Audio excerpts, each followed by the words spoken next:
Hey everyone. So, getting the obvious point out of the way first, with this chapter, I liked how we leaned on the trope of a skill a character doesn't like that they learned coming in clutch to save everyone. In this case, Rika's ability to sew was part of her training. I guess her parents forced on her to become a homemaker. It came in handy in order to craft a parachute out of everyone's clothes. Now, the more interesting part about this, though, is is after they land, Taro takes note of Akira's stitching and how even with the limited amount of time she had to stitch everything together, the needlework itself was basically immaculate. So yeah, he's taking notice of her skills, and it'll be interesting to see how much longer it takes for Taro to put two and two together that Akira is related to his old friend. Like, very likely soon, though, considering the next stage of the exam, like, is like pretty much teaming Akira up with Taro for like a tail tag race. Like, you can see that a lot of that Suzuki is really using this exam in order to bring Taro and Akira together more closely, and to allow more opportunities for them to learn about each other. And it's really gonna put, I think, Taro in that very it's gonna put Taro in that yeah, I think in that very feeling of disbelief when he does finally figure out that Akira and Akao are basically related. And yeah, the fact that Shin and Taro are on separate teams, though, kind of makes things even more interesting of just how they're going to work together to survive without coming to blows themselves. Although pretty much given that look that they exchanged with each other, you can kind of see the cogs turning in their heads that they've already got kind of a plan going of how they're going to do this. The thing with Chapter 62 as well, though, uh, it threw in another wrinkle to really make things interesting, as three new test takers were brought on through special recommendations. Kaji, uh, Shinaya, and Toromaru.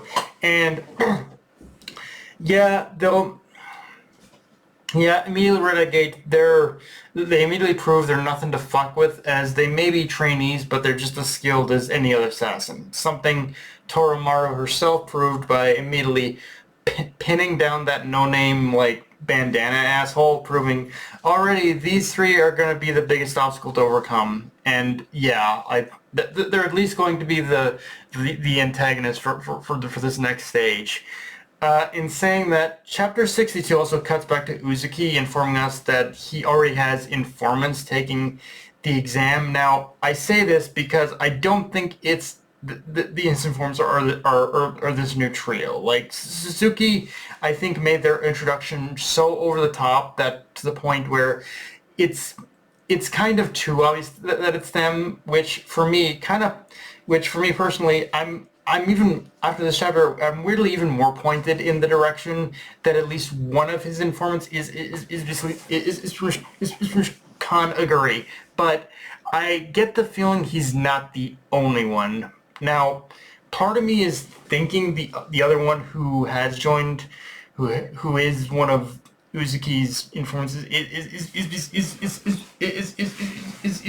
is from Mafuyu, but even then, I'm not entirely sure. Like, it could be someone we either haven't been introduced to yet, who's hiding among the crowd, or worst case scenario, it's Rika. But I'm not entirely like it. I have it pretty much locked down now that I do believe that Kanaguri is one of Uzuki's informants. But as far as the others could be, yeah, that's the part that's a little bit up in the air, and I've really got no answers for. Um, and yeah, the whole bit of that one guy explaining the idea of tail tag is one of those moments that really shows when it comes to how Suzuki has crafted this exam.